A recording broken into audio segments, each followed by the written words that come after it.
when you left Yahoo, you became an entrepreneur in residence at Benchmark. Can you describe what it is like to be an entrepreneur in residence anywhere and what that process was like?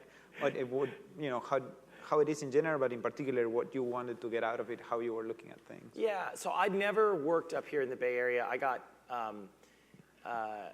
I moved up here in 2003 because my wife and I started dating and got engaged, and I lost the coin flip as to where we were going to live from between here and LA. Wasn't a fair coin flip, but so I started commuting for 4 years. And so when I left Yahoo, it was great to stop commuting, but I'd never worked up here in the Bay Area, other than a few months working for John at Bain. Didn't really count. I really felt I needed to be part of the ecosystem here. I needed to understand more how things worked. And I didn't know what I wanted to do. I'd been doing music for 15 years.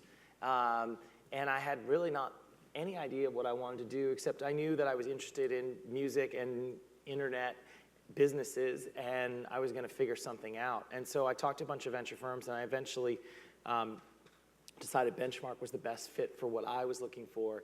And it gave me this platform to kind of talk to lots of other entrepreneurs, to see lots of other companies, and also get a peek behind the curtain. So, for those of you that have pitched VCs, you wonder what goes on after you leave the room.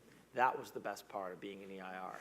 I got to sit there with the partners, and it was so fascinating to see how they perceived the company versus, first of all, I loved every company. I mean, it's sort of pretty entrepreneur, founder, biased. Oh, those guys were great. They were like, no, did they miss this? And but there was a lot of stuff that wasn't even stuff they said, but it was more things that and I think the guys at Benchmark do a fantastic job, and they're really one of the top venture firms. But it was things they noticed about people and the way they You mean not even things that the entrepreneurs said? No, it was just more what they didn't say, or how language.